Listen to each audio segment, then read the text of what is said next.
until now, yeah, we talked about all the things companies do as part of HRM.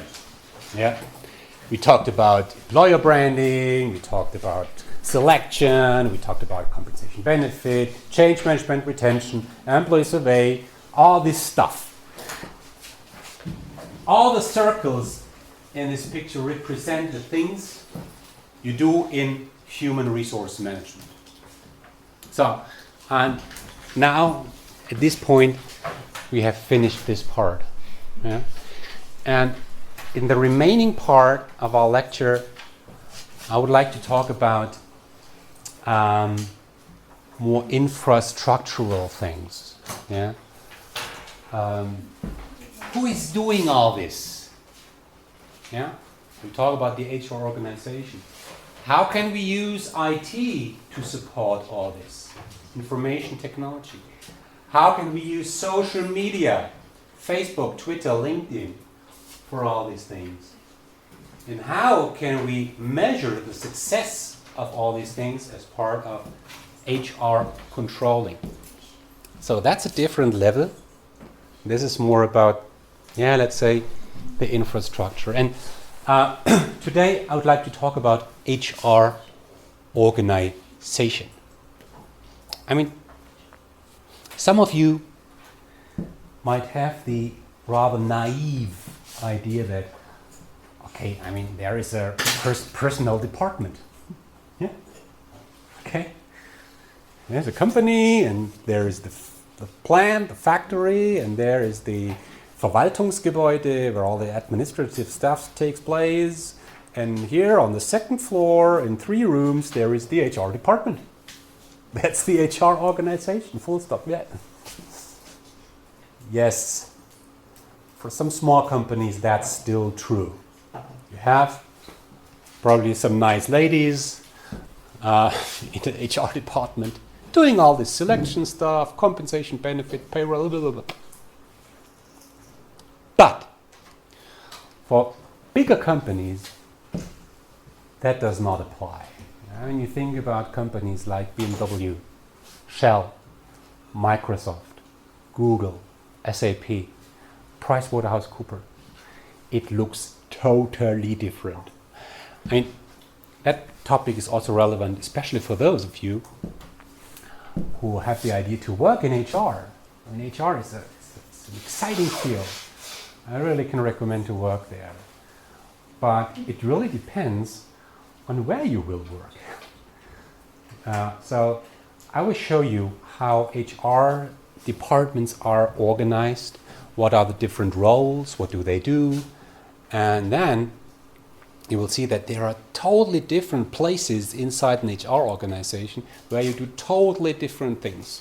Yeah. Okay. So some leading questions here are: first of all, what are central, what are local responsibility in international HR organizations? Yeah. Primarily, when you talk about these companies which I just have mentioned, they are all global players. And how does an HR organization look like in those kind of companies? And we talk about how responsibilities in the HR department change. I mean, really, we have these old days, the old days where maybe a naive understanding comes from, and we have the future. HR now and in the future is totally different with regards to its responsibilities compared to HR 20, 30, 50, 100 years ago. Yeah? I will show you how things change and where things go to. And then we eventually will talk about the roles and the areas inside a modern HR organization. Okay, so at the end of this chapter, you really have an understanding how HR works from an organizational standpoint. And I'd like to start with some international aspects, okay? So how does it look like? Very simple. All companies, all big companies have a headquarters somewhere. Where is the headquarter of Adidas? Herzogenaurach. Where the hell is Herzogenaurach? Huh? Somewhere in Bavaria? In Franken. Yeah? Why is it there? Huh? Why is it there? Because the guy who founded it, he was from Herzogenaurach. Yes. Mr. Dassler. Adi. Adi Dassler. He lived there and he started producing shoes together with his brother Rudolf Dassler.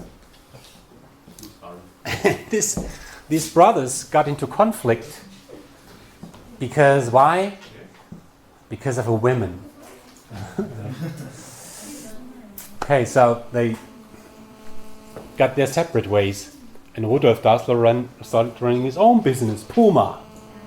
Both came from Herzogenaurach. That's the reason why they are in Herzogenaurach. Yeah. Why is SAP in Walldorf? I mean Walldorf. Sorry. I mean, they came from this region, the founders, and they wanted to build their facilities in Mannheim, where they came from. But the city of Mannheim, they said, oh no, we don't need this company here. It was a big mistake. So they said, okay, let's find another place. Okay, let's go to Walldorf. There are historical reasons why companies are headquartered where they are headquartered. Yeah. So the headquarters growing, and then they start building subsidiaries in different regions. Yeah. So in global companies, you typically have the headquarter. They take care for all the global things, and then you have some regions, and you will hear terms like EMEA, Europe, Middle East, Africa. For some corporations, Africa belongs to Europe. It's this, okay? And then you have another region, the Americas, it's this VP. And then you have, some companies name it Asia Pacific, where Australia also belongs to typically. So companies are divided into large regions in the world. And within the regions, you have subsidiaries, Niederlassungen. Yeah? And the head of these subsidiaries, they typically report to the head in the regional headquarter, and he or she reports to somebody in the headquarter. This is how large-scale corporations look like. Very simple. I mean, you knew this. The point is, we have HR people in the headquarter. We have HR people in the subsidiary. We have HR people, recruiters, trainers, developer, all this kind of stuff which you typically find in HR organizations. You have these in the regional headquarter. Yeah. So HR is everywhere. Now the question is, I mean, who does what? If you do an internship in HR, it's a total difference whether you work in HR, let's say in Suzhou, somewhere near Shanghai, or in Barcelona, or whether you work at Bosch in the headquarters, which is where? Sorry? Stuttgart? Schwieberding. Okay. Schillerhöhe, its name, yeah? Schwieberding? It's near Stuttgart, yeah. You drive through the wood, and there is nothing. Wood, and suddenly there is a hospital. No, it's not a hospital, it's the headquarters. There are HR people. If you do an internship in HR on the Schillerhöhe in the headquarters, you will do totally different things than if you do your HR internship in Barcelona. Let's talk about this. The first thing I want you to understand is how this kind of internalization, internationalization, globalization takes place? What are the different phases? I mean, you know this term, international, multinational, international, and for some of you this might be all the same, more or less. Global company, international company, multinational, it's all the same. No, it's not. It's not. There's a great book which I really can recommend, written by Bartlett and Goshal, Managing Across Borders. It's a Bible about international management. And they show that there are different types of how companies can operate on an international level. Let's have a more historical view. Let's take a company like, you know, SICK? S-E-C-K? Yeah. The people out of this region, they know this company. It's a very successful company in Waldkirch. Waldkirch is near Freiburg. Why is SICK there? Because the founder, Mr. SICK, grew up there. I don't know whether he grew up there, but he lived there. They produce products in the automation, automation technology. Whenever it comes to sensorical technique, optic techniques in the automation process, then they come into play. Very innovative. So, companies like this, they start their business where the founder lives, in the garage. They start doing things, small company, and then the company grows. At this phase, the company is purely national, regional. Yeah? But the more the company grows, the more it succeeds, the higher is the probability that sooner or later one customer is from abroad. Switzerland, Austria. Yeah? Once you have one single tiny customer in Switzerland as a German company, are you international then? Yes, of course, you're international. You do business across borders. That's international. Yes, and the first thing is that you have expatriates, for instance. You assign people from the home country to the foreign, it's still the foreign country, yeah, who transfer knowledge there, who do sales there. Yeah. So once you have maybe subsidiaries also abroad in the so-called foreign country, yeah, you are really international, but you are very headquarter-minded. That's always the case. As a company like SICK, they are Waldkirch-focused. You know, I think Waldkirch is the center of the world, and from here we operate into the foreign countries. Okay, international. That's the very first step. Then what happens next? The company is growing and growing, and they have subsidiaries not only in Switzerland, in Austria, but now they have a subsidiary in Czech Republic. They have a subsidiary in China, in Brazil. Yeah, and things are growing. Yeah. Doesn't matter whether in the subsidiaries there only sales takes place or production or whatever. You start building organizations in the still so-called foreign country. And the bigger the subsidiary is growing, the bigger it gets, the more HR people you will find there. Yeah? If you have 100 people in a subsidiary, you probably have 1 or 2 people which take care about HR stuff. Yeah? Once you have 500 people, you might have 5, 6, 7 people. You suddenly have an HR director there. Yeah? The typical thing which is happening is that these HR organizations in Brazil, in China, they work very autonomously. They do their own things, their own way of recruiting. They probably have their own payroll. They have their own training development. They have their own performance management. This is something which you always find in most companies, that they start that way. Still, the term foreign country, Ausland, exists in the mind of the people. There's the headquarter, the center of the world, and then we have the subsidiaries out there. Yeah.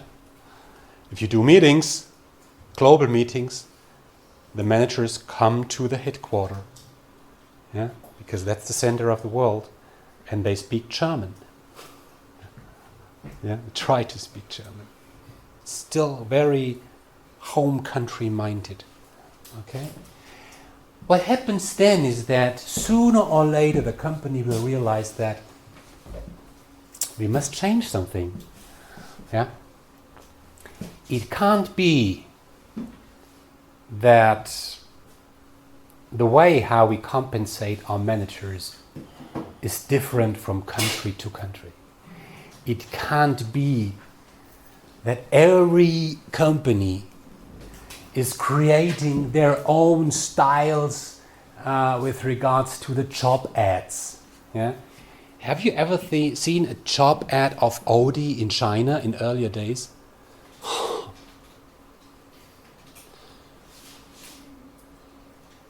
It's, in my eyes, it's ugly, yeah, but they love it. It's not Audi, it's not this crazy style, it's very colored, fancy. And for a company like Audi, it's not acceptable that in every country they do their own things, yeah. So they try to consolidate things. How can you, question to you, how can you tell whether recruiting in a company, Microsoft, BMW, SAP, how can you tell by a look on the website whether the company is running a multinational recruiting organization or a global recruiting organization? How can you tell it by the website? Simple. Maybe in which languages the website is designed. Right. Yeah, it's a German company, it's all in German. Yeah. While there are some local pages which are then in French. Yeah. Okay. Spanish, English. Yeah. There is more than this.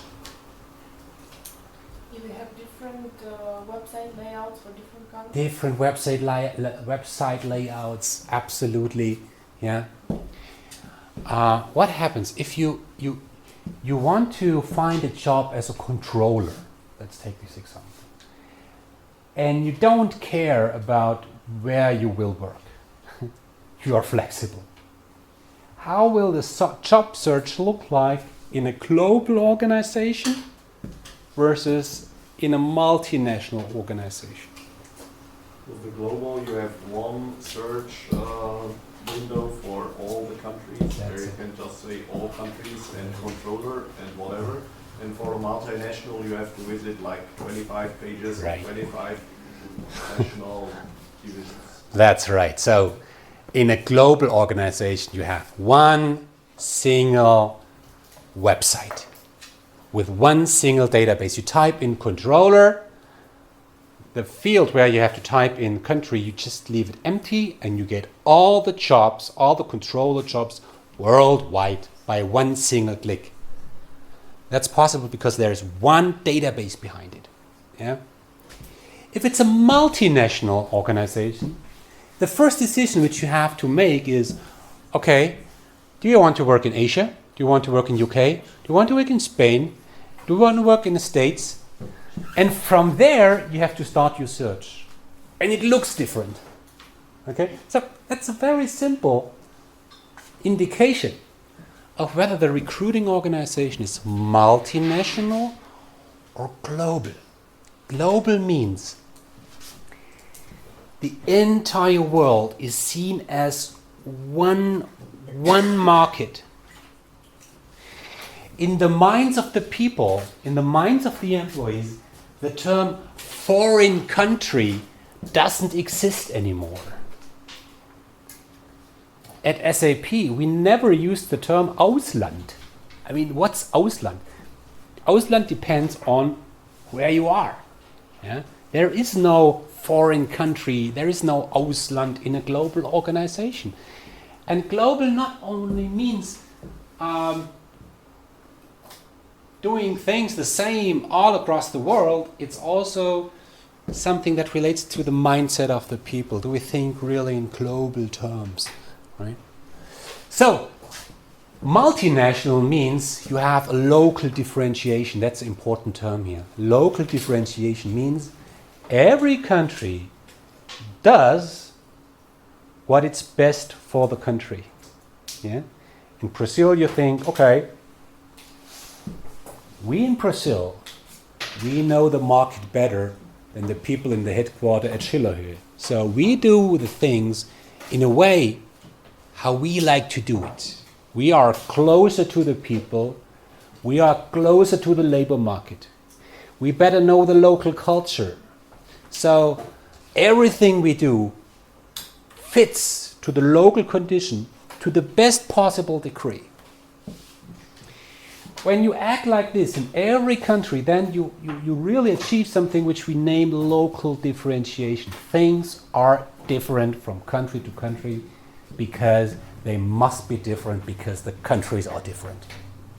Yeah? From a global perspective, you think differently. You think, okay, we are one country, we are one company. We act in one global market. We want to achieve what we name global integration. We want to achieve synergies. Yeah? We also want to present ourselves as one single company. Yeah?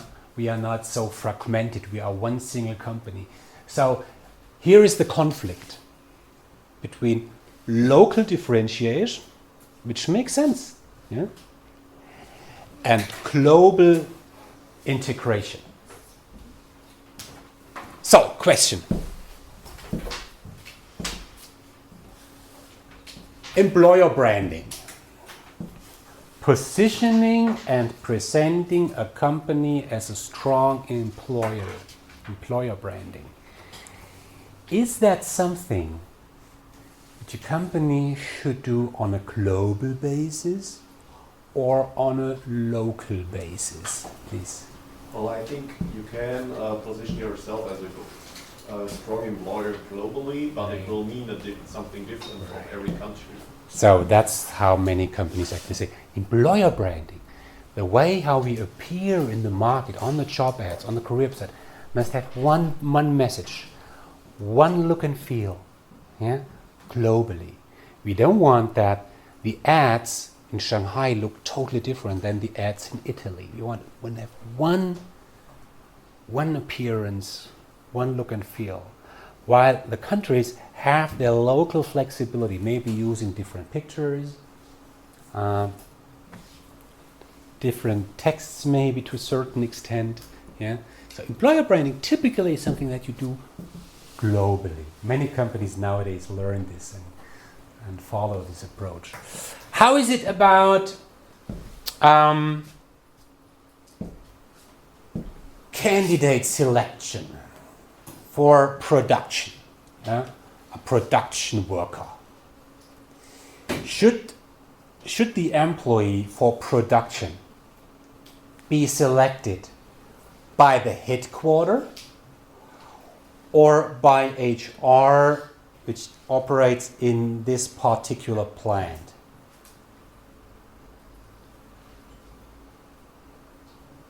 So production worker for Bosch in Barcelona. Barcelona.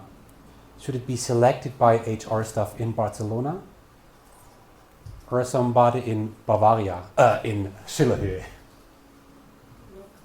Local. Executive compensation. The way you compensate define the salary of top executives, should this be done locally or by the headquarter? Headquarter. So you already see that some things can be done globally, some other things can be locally. And this leads to an approach which is named the transnational approach. It's not whether you do everything global or everything local. It's the question of what should we do globally, what should we do locally. Okay, where does the need for local differentiation, where is the need for local differentiation high?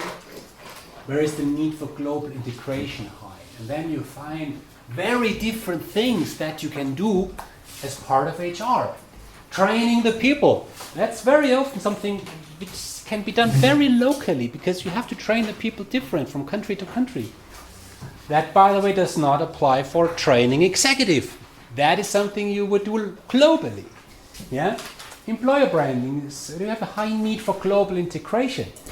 Career website is somewhere in between. So you sort all the activities in HR according to the need for local differentiation or for global integration. So in this picture, local differentiation, global integration is not seen as contradiction. It's seen as something, okay, how can we combine these different things? So transnational organization means to find a smart way to allocate different tasks in HR to the local organization or to the global organization. Do you know anybody, friend, peers, relatives who work in HR? Have you ever worked in HR, maybe? If you think of somebody working in HR, what do you think they do the entire day? We could do this exercise. Take a piece of paper and write down 5 things people in HR typically do. What is on your paper? You probably will find some things which are kind of administrative. It relates to administration. Preparing a work contract. Writing a job ad and post it on Monster. Pre-select incoming applications. Organizing an interview. These are all administrative things. Do HR people do this? Yes, of course. It's daily work. Yeah? Much paper stuff. Or using a system. Some of you might say, no, I mean, it's not only administration. I mean, there are people who knock at your door at HR. Say, well, Mr. HR, I need to improve my competencies in using Microsoft Office. Do you offer any courses on this? Yeah? Is there any training? Do you have any recommendation? Somebody's knocking at your door saying, hey, I'm now 7 years with this company. I'm a middle manager. Do I get a company car? Yes? Is it an A4, A5, A6, A8? Yes. This is, or a manager knocks at your door saying, I have an employee, he's a drunk. What to do? He comes late every morning, drunken. What to do? This is not administration, this is support. You help people. Right? Mainly individuals, managers, employees on certain areas. Some of you might say, no, it's not only administration, it's not only support. I have a friend who is about building an employer brand. Yeah? He's running a big project. I know somebody in HR, she is managing a global employee survey, and that's huge. I know somebody who is building an executive development program. This is not administration. This is not support. This is consulting. Yeah, this is complex work, high value, complicated, yeah, sometimes huge, difficult. Maybe you have a father or mother, uncle or so who is an HR director and learn from him or her that no, he's not doing projects, he's not supporting people, he's not doing the administrative stuff. He's sitting at the table of the executive board and he's thinking about the future strategy of the company. And he always looks at the current possible strategies of the company from an HR perspective. Should we really change the strategy and entering the Asian market while we see that labor markets are rather difficult and our people lack the competencies doing so? So this is strategy. Okay, so whenever you think of different activities HR typically does, you can always put these activities in one of these four boxes. Either administration, support, consulting, strategy. Now, the point is when you look at very traditional HR, if you look at, let's say, a conservative HR mid-sized company in the middle of Black Forest, you will find that the people in HR primarily do administrative stuff. Hire somebody, fire this man, but don't let him bleed too long.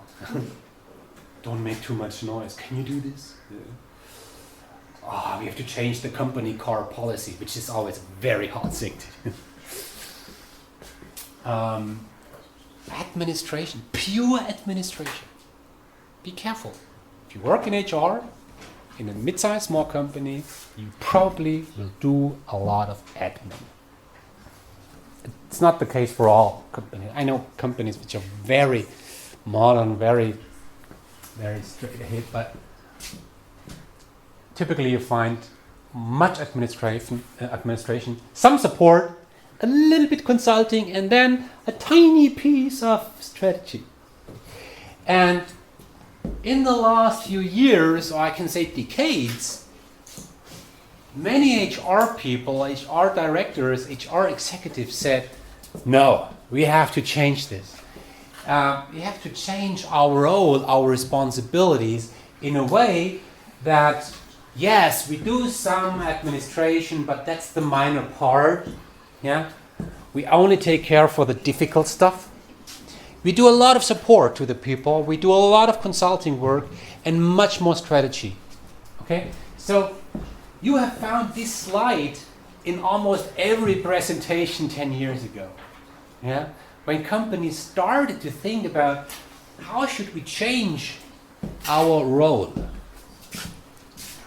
We must readjust our responsibilities from being a primarily administrative organization to organization which does more high value work. Yeah? That was really the vision.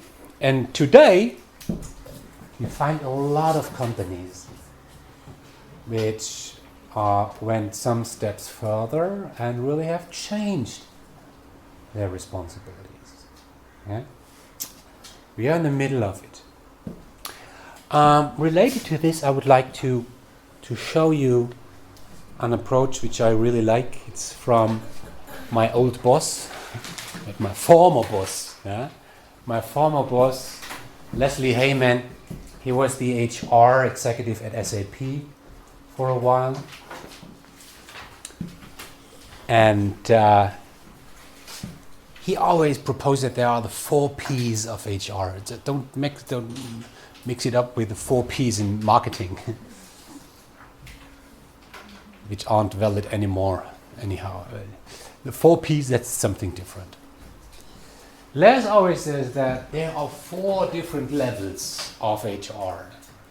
And that really makes sense. I mean, he says, if you look at companies, you probably will find that the HR department is the department where you will find the politest, nicest people in the company.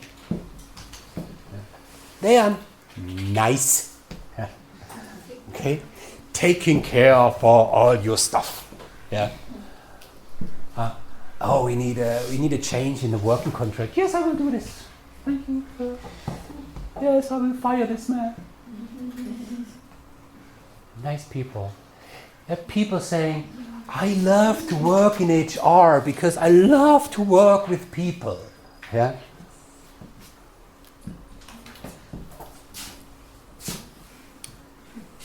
That's crabby. You don't work in HR because you love to work with people. You will work with people in any other department in the same way. Yeah. Then you find a lot of companies where HR took over the role of, let's say, a policeman,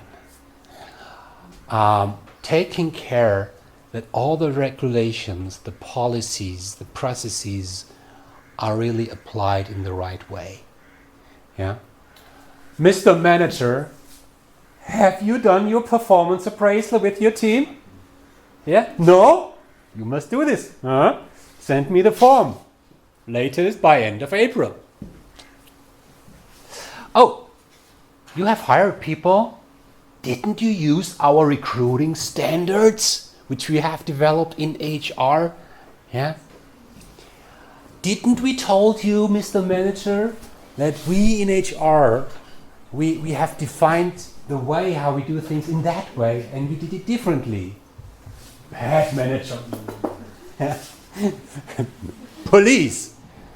Ensuring that things are done in the right, in brackets, in the way how HR defined it way. From there you find some companies saying, more and more companies saying, no, we don't want to be the polite people, we don't want to be the policeman inside the company, we want to be partner to the business. What does that mean, partner? Partnering means that you interact on the same eye level. Yeah. Okay. And there is a manager in a division, let's say, and there is the partner. Today we name it, or we talk about the HR business partner. That's a role. And time to time you sit together thinking about the future challenges of that particular division. And as HR business partner, you always think about, okay, what does that mean for HR? Okay. So, and we define certain activities, measures, which at the end, and that's the important thing, which at the end support the business. HR as a partner is there to support the business. Okay? It's not administration, it's not about taking care that things are done in the right way.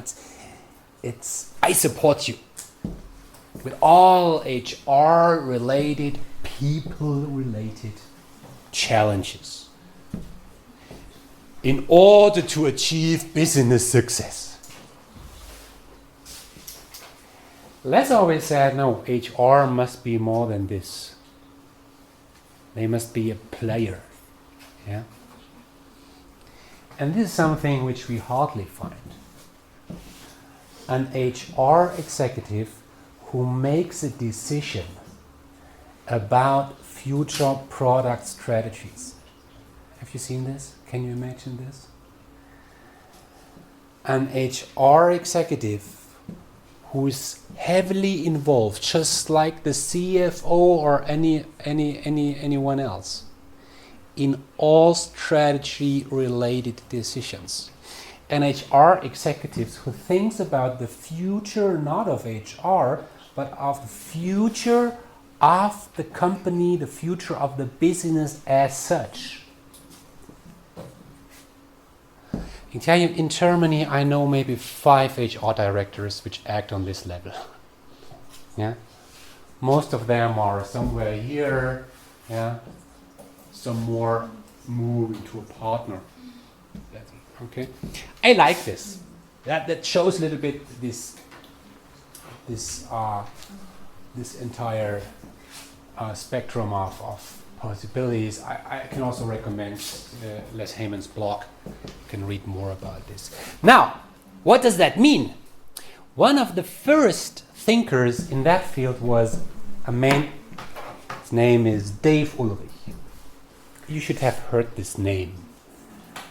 It's like, I mean, there is no lecture about strategy without thinking about Michael Porter. Yeah. So the Michael Porter of HR is probably Dave Ulrich. He's fantastic, really. I met him a couple of times. He's the god of HR. Very lovely person. Very funny. Very truly inspiring. Yeah. Spending a workshop with him a day, afterwards it changed 20 of my slides in my lectures. It's fantastic. What made him so well known was a book he has written in the late 90s, Human Resource Champions. If you work in HR, you must read this book. Yeah. And he defined a role model, which is the Dave Ulrich HR role model. And what does he say? He says, in HR, as HR department, we must be strong in both. In strategic things and in administrative things. It's not that we need to move from administration to more strategic things. It's the question of how do we do both things right. If payroll, which is typically a very operational thing, if payroll does not work well, if people don't get the correct salary, you will never be in a position to talk about strategy. You first, as HR, have to do your administrative homework, so to speak. You have to be strong in this. You have to be a professional in this. And you must be strong in strategy. I mean, think about all these accounting, finance stuff. It's the same. You have to think in strategic terms, then it's more controlling. If you think in more, what do we do with this invoice, it's probably more accounting, at least from my naive understanding. You know it better. Just a dumb psychologist. Okay. So, he says, coming from there are 4 different roles. As I said, strategic partner. Yeah, you act with the executive board. You think about the future of the business. You look at business challenges from an HR perspective. Say, okay, we need people for supporting this strategy. We have a talent shortage, so we have to invest in employer brand. We have to position ourselves better. Let's do this. Let's focus our resources on positioning the company as a strong employer. Okay, the future of our company will be this and this in 5-10 years, so we have to grow some executives. So we have to enhance our executive development program in specific ways. We have to make sure that certain capabilities, certain competencies are there with our managers so that we succeed with a given strategy. That's strategic thinking in HR. We have to focus on certain key roles, key functions. Yeah. Then companies always go through changes, as we have spoken, as I've shown you. And as HR must act as a change agent. Here in a different sense than I've shown you earlier. Change agent here means that HR is heavily involved in shaping new organizations, helping companies to succeed in any kind of change. That's about change management. Then, of course, administrative expert. You have to be a professional in preparing working contracts. You have to be professional in running payroll. You have to be a professional in all these kinds of things. No doubt about it. Okay? And then you have to be an employee champion. What does that mean? That's about the commitment and capability of the people. Shaping an environment, shaping processes, shaping all the things which are relevant for the people, that they love what they do and that they are strong in what they do. It's about motivation, performance. Right? Okay? So, there should be no HR lecture without having seen this model. And you should be able to explain these building blocks. Yeah? You find a lot of sources about this even in the internet. Okay? And that's the crown, the basis for a lot of things which we now find in HR. Okay? So, a new role based on this. A new role in HR emerged in the last few years. A role which you have never heard of 10, 15 years ago. It's the role of the HR business partner.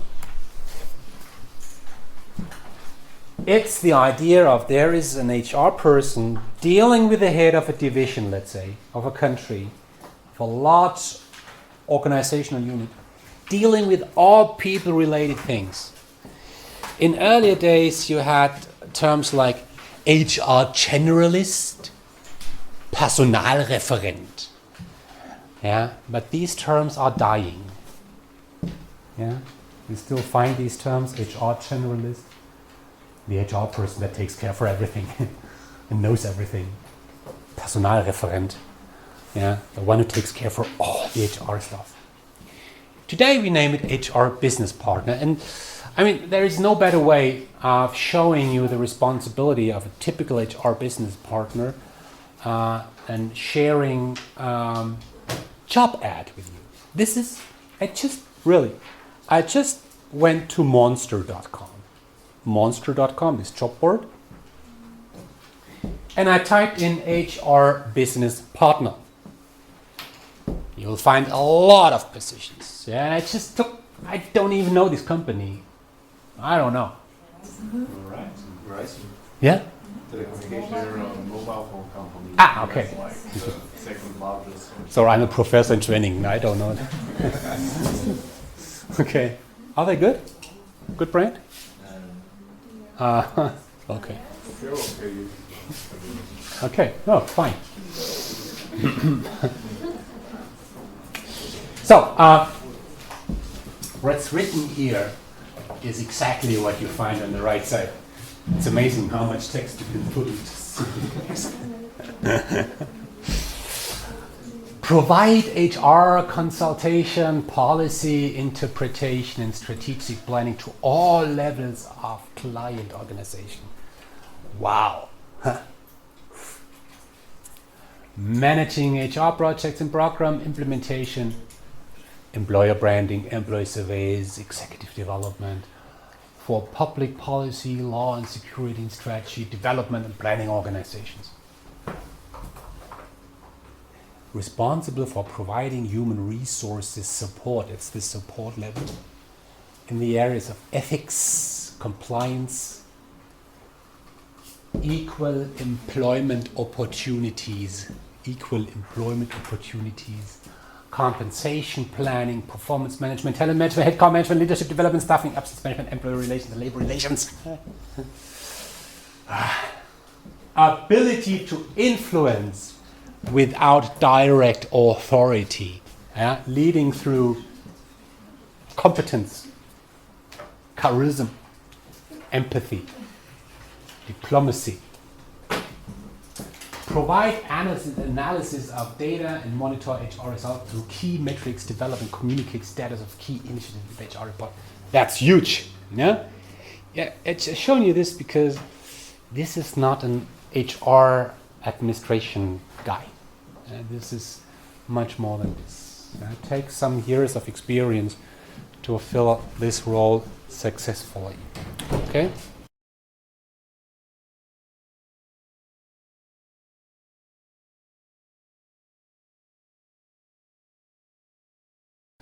Now there's the administrative part, Verwaltung. Also there, a lot of things changed, And nowadays, if you look at the administrative part in large scale organizations such as Microsoft, ABB, SAP, BMW, Shell, all these companies, then how does this work? Imagine you have a question. You're an employee in one of these companies, and you have a question. Do I get a company car? If yes, when? Which one? You have a question. You have a question about your payslip. You don't understand something. You want to do a training on, let's say, time management, project management. So you have a question, and you think, okay, there is an HR department where I can address this question, right? And I mean, your understanding probably is that, okay, there is an HR department somewhere here in this building, second floor. I go to this nice lady, say, hey, Mrs. Pfister, I want to do a training. Can you help me? And that is not the way how it works in big corporations. In big corporations, it works like this. The first step you have to undertake as an employee, whenever you have a question, is that you enter the intranet. Okay, you have a portal, employee portal. In the intranet, there might be a Q&A, question and answers. You're looking for, okay, company car, and then you get something. It's easy. Or there is something like a virtual assistant. Do you know what that is, a virtual assistant? I could show you, but because we are running out of time. Go to ikea.com, okay? ikea.de, and you will find Anna. Have you seen her? Anna? Yeah, Anna? It's a little window, and there you can ask questions. Do you have chairs? Yes, here's the link. How much is a bed? Oh, different. If you want to learn more about our beds, click here. Did that help? Yeah. So it's a virtual assistant. It's not a real person behind. It's a automated assistant with a huge database of possible questions and right answers. Okay. Or you have something like an internal yellow page. Oh, I need an expert on something, on labor law.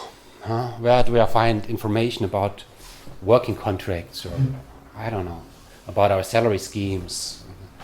So you find a yellow page and you find some experts which you can contact. So the idea is that in the first step, you are enabled to answer your question by your own. Okay? And there is one thing else, one thing more. ESS, you know what that is? Employee self-service. Employee self-service. What is a self-service? When you do a transaction, if you want to transfer money from your account to another account,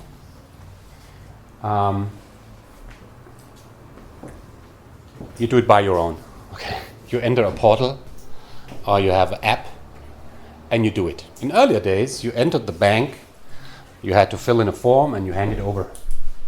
Yeah? There was an employee involved. Today, there is no employee involved on the side of the bank. You do it by your own.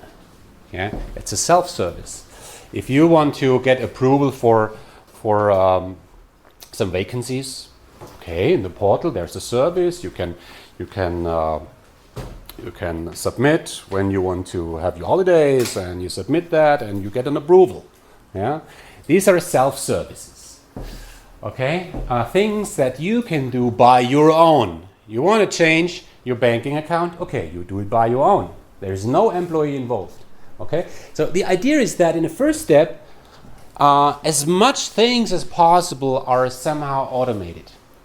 Maybe 70% of all the queries, all the questions which come in. If this is not enough, you have call centers. Yeah? Big corporations have call centers. You have a number and you can call. You have a question about your payslip, press 1. You have a question about pension, press 2. You have a question about health, press 3. You have a question about training, press 4. Yeah, and then it goes on, and if you're lucky, you get a person, and you can talk. Okay? And these call centers, where are they located? Where's the person you talk to located? In India, in Ireland. Is that person you are talking to part of the HR department? Not necessarily. Now this person answers a question for an employee at Accenture, and an hour later, he or she is answering a question of an employee at BMW. Yeah? They are trained for doing things like this. Okay? We will talk about HR Service Center in a minute. Okay? Now, if that does not help, you might have an HR expert which you can directly contact, or you ultimately talk to an HR business partner, to an expert. But these are only the 5%, the 10 to 5% of the queries which come in. These are very special, okay? And if this does not help, the HR director comes into play. So the idea is really, and I want you to understand, is to have a very standardized, very efficient process to manage all the queries that come in. And this does not only apply to HR, this does apply to every circumstance where people have questions. Something like this. Okay? So, this is one thing, a very simple idea. Okay? Now, let's talk about shared service center. That's a very important concept, not only in HR, but also in accounting. Wherever you have administrative work, HR or service centers come into play. I'd like to show you this on a very concrete example. Okay, so what you see here is the way how a company did recruiting in earlier days. Okay, so this is a company, and this company has 2 locations. Let's say one location, Unit A, is in Germany. Yeah. And the other unit is in UK. And in earlier days, both units did the entire recruiting process by their own. So in Germany, they defined the target profile, they did the HR marketing, job posting and all this stuff. They managed all the incoming applications, did a pre-selection, made an assessment, interviews and such. Made job offer negotiation, prepared the job offer, and then introduced the new employee. So this was the entire recruiting process done by the Germans and done in UK, independently. And if somebody like you wanted to apply for both locations, you say, okay, I would like to work in your company. I don't care whether I could work in Germany or in UK, and here is one single application that did not work. You had to apply independently at both units. One application is sent to Germany, and one application is sent to UK. And you get different responses. Okay? So, maybe the most important thing on this slide is the line in the middle. These are totally different worlds, right? Is that efficient? Probably not. As you can see here, they work with totally different independent systems, application databases maybe. There's no coordination between these two. No synergy, no potential for synergy effects is used. So if they would do things together, maybe they can be faster, maybe they can be more professional, maybe they can save costs. Yeah? Get rid of one of these systems. Use only one system. Yeah? Have one unit that is taking care for some steps commonly. Okay, that's the idea of shared service center, sharing the same services. Okay. If you apply at SAP, what do you guess? What happens to your application? Where is the person which has a look at your application in the very first step? Where is this person located? In Prague. Doesn't matter whether you apply in Germany or in UK or in the Netherlands or in Italy. Your application will in the first step always be reviewed by a person in Prague. Okay.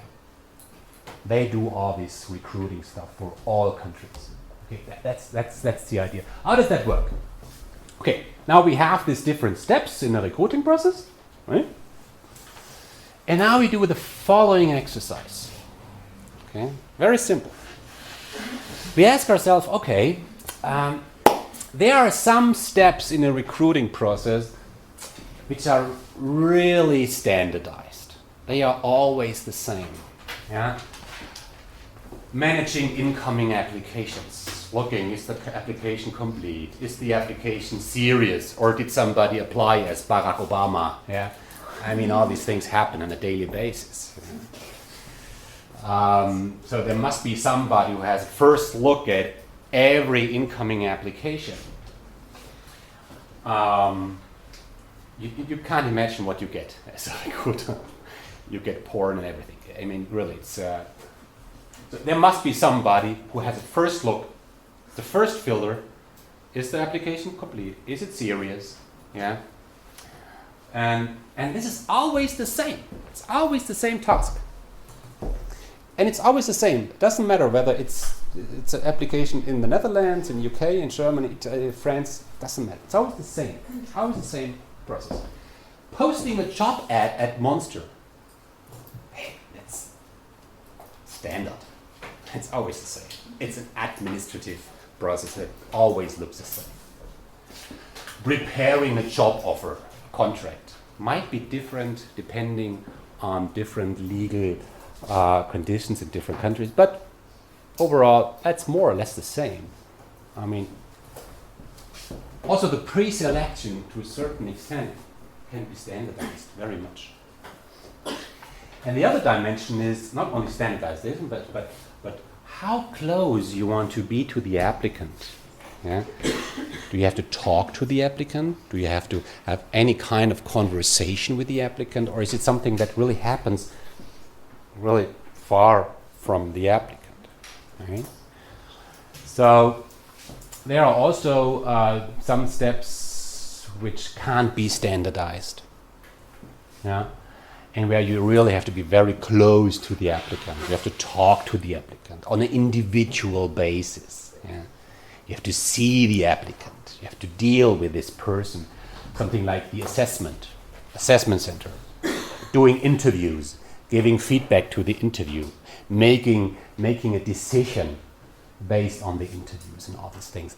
These can't be standardized. These are very individual. So the idea is, when we sort all these different activities, which are all part of the entire recruiting process, we can take all those where you are not close to the applicant and which are very standardized. Take those and move all this, transfer all these activities to a common service center in India, in Ireland, Czech Republic. Okay? If you do this, yeah, then the new world looks like this. Okay? Now, we still have Germany, we still have UK, but in these countries, you only do some of the tasks in the recruiting process. Okay, you still do the definition of the target profile, but then making the job posting on Monster or these typical job boards, managing the application, incoming application, doing the pre-selection, that is done for both countries in one single shared service, or here in that case, shared recruiting center. And then once the candidate is pre-selected, the process gets back to the country. They do the interview, they make the negotiation with the candidate, but then the job offer is done by the shared service center. Yeah? And then if the person is hired, the introduction of the new employee, the onboarding, as we used to say, is done in the country. And they all, the units, Germany, UK, and the shared service, and they use one single recruiting system in a modern world, an e-recruiting system, which is based on internet technology. Okay, you got this? Yeah. Why do companies do this? Let me ask this question again. Why do companies move from such a world to such a world? It's more effective and they don't need that many people. They save the costs. And it's just easier to manage from one step to another, and if there's no double work. There's no double work. Yeah, you're more effective. You need less people. Yeah, all these things. Yeah, what else? You can also move easy to do operations to low cost. You can save costs because you move actions, activities, tasks to a low-cost country, right? You can save costs with this, right? Okay. Perfect. Okay. Again, that also applies in accounting. Yeah. A company gets an invoice. The invoice is always transferred in the first step to a shared service center, and they look at the invoice. Is it complete? Does it fit to the formal requirements? Yeah, and then it goes to the local units. Okay, it's always the same idea. So let me summarize. There is one model. It's a 3-pillar model of modern human resource management organizations. Das 3-Säulen-Modell. Yeah, you really should know this. If you work in HR, you will hear this term all the time. 3-Säulen-Modell, 3-pillar model of modern HR organizations. So let me explain this, or to summarize this stepwise. It's a summary. Now, nothing new. I just want to show you an overview how HR business partner, shared service center, technology, how all these things are integrated to serve the customers. Who are the customers of HR? Managers, employees, and to a certain extent also applicants. These are the customers of HR. Yeah. To put it simple. I mean, some would say, no, that's not fully correct, but let's take it that way, okay? Now, the managers, they are supported by the HR business partners. Yeah? You remember, these are those people who really support the managers, the unit, on all HR-related topics. Example?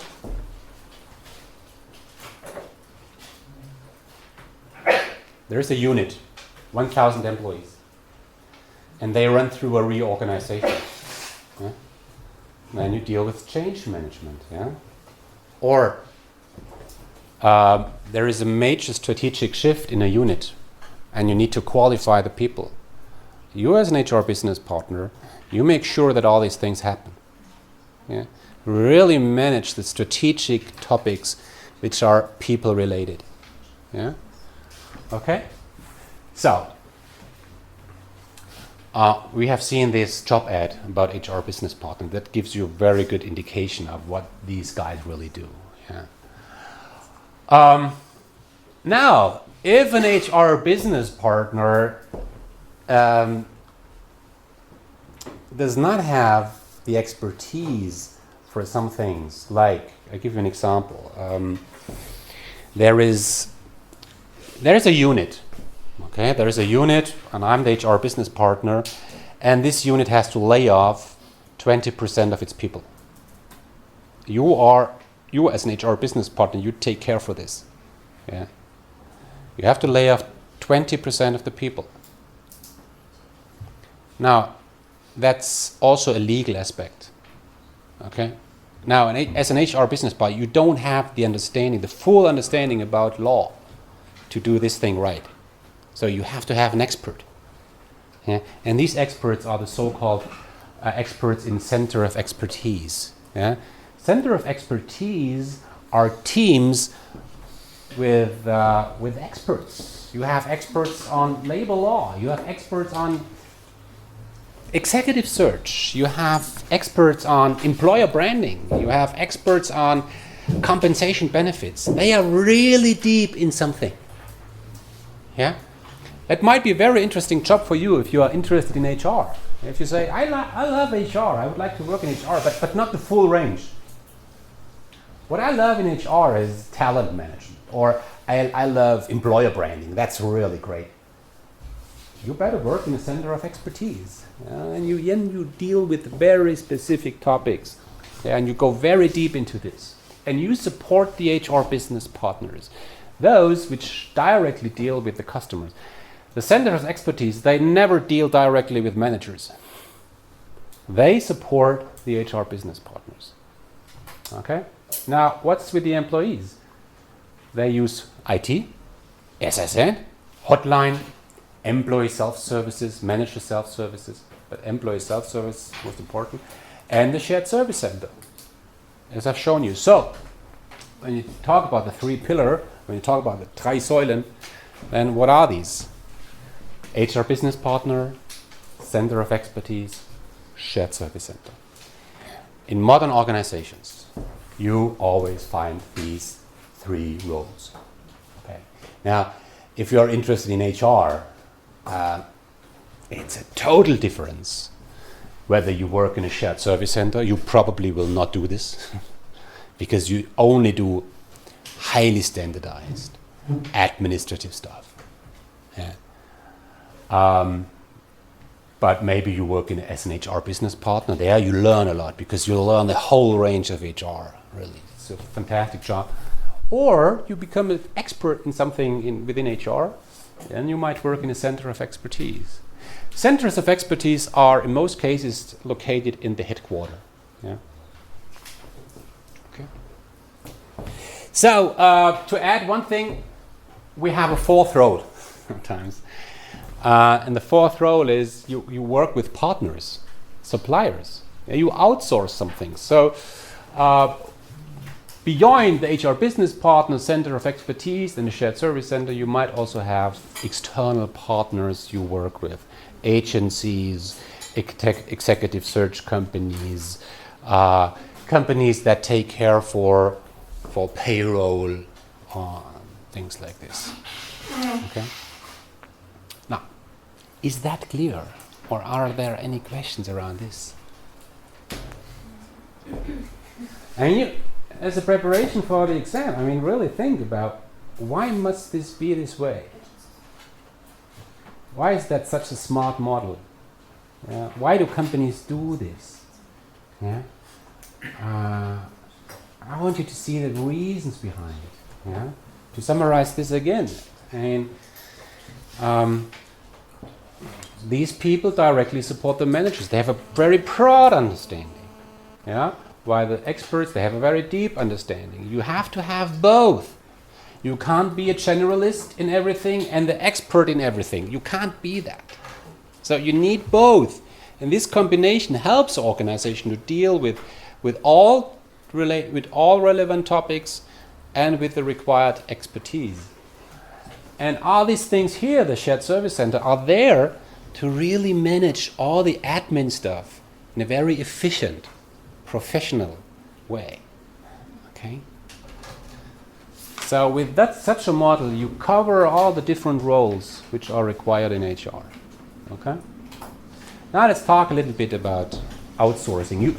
You know this term outsourcing, right? Outsourcing? Yeah, there's a question.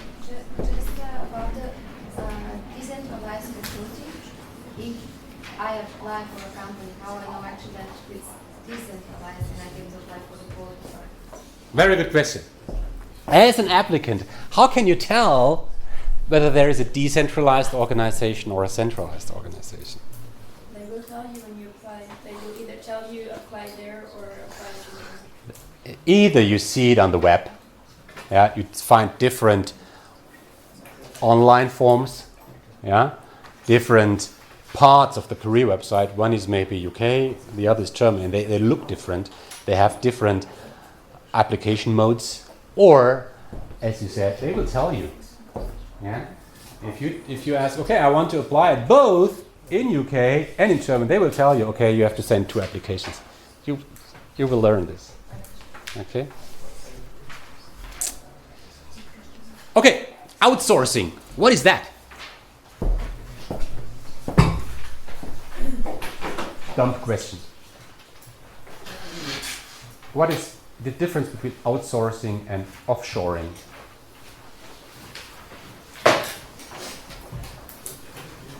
Well, I guess you can outsource without offshoring something. Outsourcing is if you just give it to another business that supplies the service to you. You give some services, some activities, some tasks to an external provider, which is not part of your organization. Okay? Outsource. You let somebody else do the job. Okay? So once you have outsourced something, it's no more a task that is done by your organization. It's done by somebody else outside the organization. It's outsourcing. What is offshoring? Have you heard this term? You manage it yourself, and you do it in a lower cost country. You do it by yourself, but you do it maybe in a low-cost country or somewhere else in the world, right? There are ways to structure all these things. Yeah, I don't want to go too deep into this, but just want you to see that there is a difference between outsourcing, where you really transfer activities to an external partner, and offshoring. You do it by your own in your organization, maybe in a shared service center, but the shared service center is in Ireland, India, or somewhere else. That's offshoring. Okay. Now the important question, and I want you to see this. That's the most important part here. First, which tasks can be outsourced? And the second question, which I want you to understand, is why do companies do this? Yeah. Now, here is a way how companies can really prioritize different tasks and then make a decision upon which tasks can be outsourced and which not. Yeah? It depends on our strategy and our core competence. Okay, it depends on our core competence. What is that, a core competence? May I ask you this question? What is that? Core competence. The thing we really rely on to be distinguished in the market. Something where you're really strong. Basis where you can distinguish it from the market, from the competitors. A core competence, something where you're really strong. Is payroll, is recruiting part of your core competence? Could be, at least for recruiting, but for payroll, I mean, look at a company like Microsoft, look at a company like Google, look at a company like Daimler. Is doing payroll, is that a core competence of these corporations? Probably not. Their core competence is developing, producing, and selling cars. So the question is, what is our competence? Where are we strong and where are we weak? When Bill Gates was asked, in earlier days, when Bill Gates was asked, what is the biggest strength of Microsoft? What is the biggest strength of Microsoft? You know what he said? He said the biggest strength of Microsoft is recruiting the smartest and brilliant people. That's what he said. Yeah, that's our biggest strength, recruiting the best. It's interesting. It was not that he said our biggest strength is producing the best software. Yeah. So he really said that's one of our biggest strengths. We are very strong in this, and we will do this by our own. And it's a task of our managers and of the executives to make sure that the best people in the world work at Microsoft. They had this philosophy. Okay? While other companies might say, our biggest strength is building cars, but hiring people, we are really weak in this, and that's fine. Let somebody else do the job. Okay? So the question is really, where are we strong and where are we weak? In those tasks where we feel we are weak, you can think about whether somebody else should do the job. Yeah? So this is the internal competence compared to the external service provider. And then, how specific are the requirements for these different tasks? How specific? I mean, things like employer branding, they are really specific. They differ from company to company, really. Performance management, that's so specific. Yeah? You hardly can standardize this. Top management placements, yeah, highly specific to a certain extent. Yeah, but things like pension, MS Office trainings. I mean, these are not specific. You do the same. External providers can do the same MS Office training in totally different corporations. That's always the same. It's not specific. Yeah. The same as payroll. Yeah. Exit interviews. Once somebody has quit the job, doing an exit interview, asking the person, why did you leave? Why did you decide to leave this company? Do you have specific requirements on doing something like this? Probably not. Yeah? Is it a strength of a company to do something like this? Probably not. So all these things on the bottom left-hand side could be outsourced. Okay? So that's a very typical idea. Especially if you have tasks with a high volume, yeah, tasks that you do on very often, yeah, then you also can outsource this. You would not outsource something if it has a high strategic relevance. If something's really strategic, something like top management placement, I mean deciding who's going to be our next CEO, CFO, that's strategic. You might take some help from external partners, but that's somewhere in the middle, right? Okay? So that's a very good task to sort these different tasks and to find out which things can be outsourced and which not. The next question is, why do companies outsource? And again, this does not apply only to HR, it also applies to accounting, to other areas, parts of purchase. Yeah. Why? Here's the answer. Yeah. And let's talk about these points for some minutes. One point we also already talked about, it's focus. And that's clear. Yeah, focus. I'm Daimler. My strength is building cars, producing cars. My strength is not running a payroll organization. So I would like to focus on the ultimate purpose of our company, which is producing cars. So let's get rid of all the rest. Yeah, if you get rid of all the rest, you can focus on your ultimate purpose. That's one idea. I mean, that's quite simple. Let's talk about the second point. Some would say, once you have outsourced a task, you get higher quality. Yeah.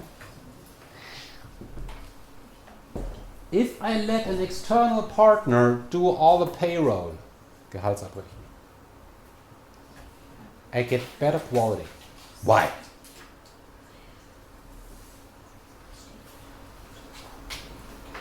We assume that we produce cell phones, and we found a company which we have read about the film champions, that some companies they focus on the application. So I believe that this company would make bigger application for us than our outsource. So Why? But why? because they're focused only on this one. Yeah, exactly. So, what you said is, if you work with an external partner, probably this external partner is doing nothing else than this, right? They do nothing else than payroll. They do nothing else than recruiting. They do nothing else than Microsoft Office training. So they must be strong on this, and they are stronger than we are. Right? So let's do the job. That's one point. Another point is, I mentioned this on the slide, this has to do with competition. I give you a very concrete example of your daily life. If you have a question and you visit the examination office, Prüfungsamt, Studentenbüro, Students Office, International Center, yeah? Now imagine you are totally pissed. I don't get the right answer in time. I don't get any response. And the response is bad. What can you do? Huh? What can you do? Drink wine. Drink wine. Right. You can drink. Seriously, what can you do? Nothing. There is only this one student's office. You have no choice. They are in a monopolist position. Okay? And if I find myself in a monopolist position, if I know I'm the only one, you can only ask me. Yeah? I must not care about my job because, I mean, there is no competition. Right? Would be maybe a good idea to have two students' office, and they get paid for every request of a student. For every request they get €5. That would change the world. These two students' office, and you can choose between the one or the other. And they earn money whenever you visit them. Yeah? You would immediately feel that now they compete and they will do their best to get the most requests. Yeah? And they do the best that you come again to this office and not to this office. So once you have a competition, the different offices will do their best. And that's one issue with HR. I tell you honestly. That's an issue with HR. If you work in a corporation and you have a question about whatever, company car, payslip, vacation, pension, training, you don't have a choice. You have only this HR department. So, since they are not competing against another HR department, they are allowed to do a lousy job, to put it that way. I don't say that they do this. Yeah? Okay. But if they do a lousy job, it probably does not matter in a way how it would matter to an external partner. So external partners, external service providers, they compete against each other and they try to do the best, yeah, to compete. Now, how about costs? Yeah, we say through outsourcing we can save costs, and the answer is written on the slide. Economy of scale. What is that?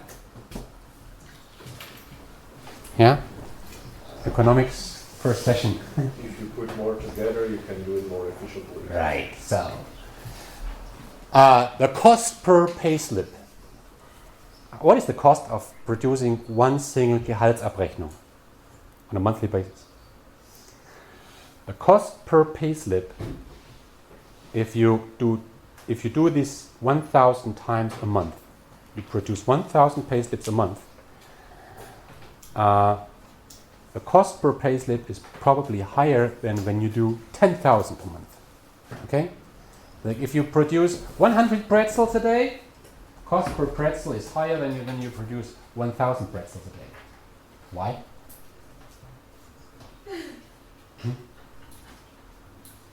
Come on. Economics. Why is this the case?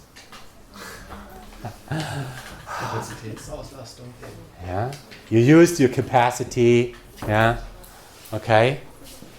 What else? Capacity. What is that capacity? Machines. Yeah. Systems. Yeah. Okay. Chance to learn. Yeah. All this stuff. What else? Why economy of scale? Why does it work? That's a fundamental idea of business.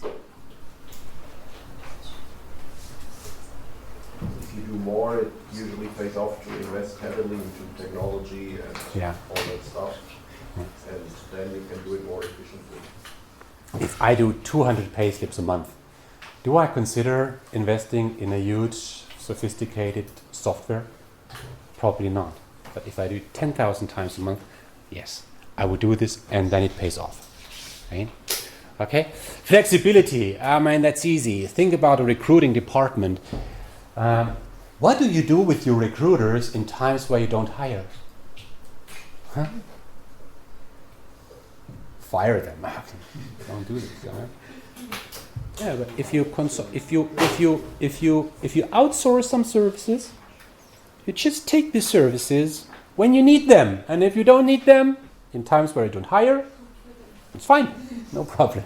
Okay, so these are the 4 things which I want you to understand. Yeah? Focus, quality, costs, flexibility. Yeah. Again, this is nothing to learn by heart, but something which you need to be able to explain. Maybe with an own example. That would be fine. Right? Okay. So, HR organization, these were all these different things we talked about, yeah, quite a lot. Global integration, local differentiation, global HR, up to a 3-pillar model of modern organization, outsourcing, onshoring, offshoring, target role, and so on.